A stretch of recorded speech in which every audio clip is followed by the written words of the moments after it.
Hello, my name's John Kelly. I'm the principal here in Teagasc, Ballyhaise Agricultural College in County Cavan, Ireland. Ballyhaise is part of Teagasc. Teagasc is the Agriculture and Food Development Authority, and our role is three functions: research, advisory and training and education within the agriculture in this area. For myself and the people that come here to Ballyhaise Agricultural College, the EU Green Deal is what we have to do as people, and in particular in our case, as people that are using the land to farm, what we have to do to reduce our emissions in an effort to combat climate change. So for our people in this region, food production is a core part of what we do.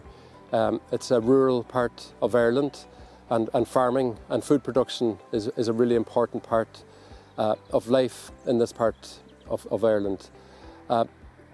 Making sure that ourselves and our children have land and a climate that is suitable for food production and being able to maintain that in the generations going forward.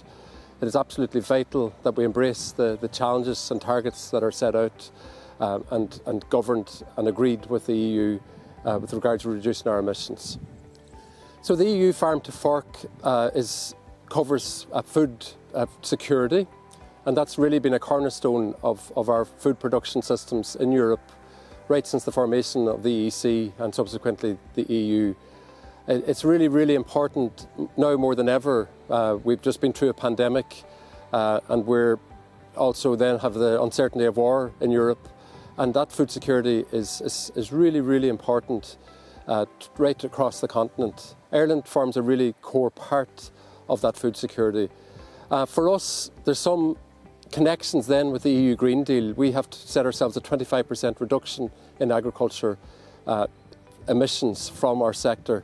We can look at organic farming, a way of farming and producing food with much less inputs, particularly in the area of fertilisers, chemical fertilisers, nitrogen fertiliser, but then also reducing the amount of antibiotics that we have to give our animals because we have the issue of antimicrobial resistance. So we want to improve those two areas and they will help reduce our emissions. The other area that we have to keep an eye on is our biodiversity. This part of Ireland is rich in biodiversity.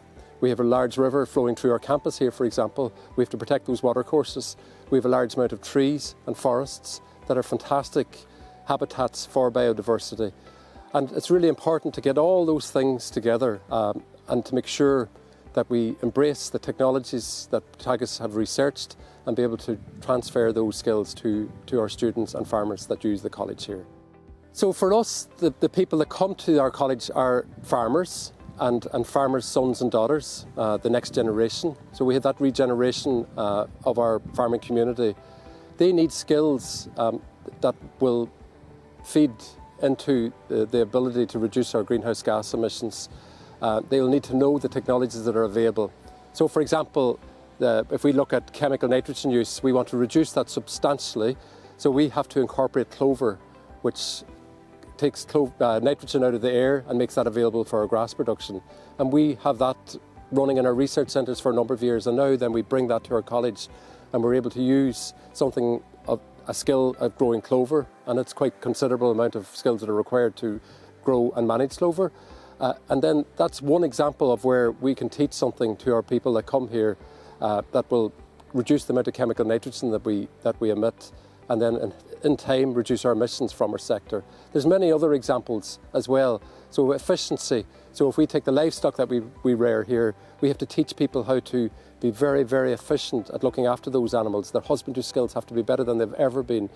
So things like fertility and genetics of those animals to make them more productive and make them much more efficient over time in the inputs that are needed to produce that food.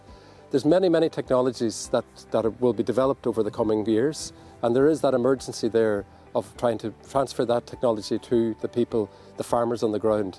And that's essentially an absolutely fundamental skill that we have to teach the people in this part of Ireland.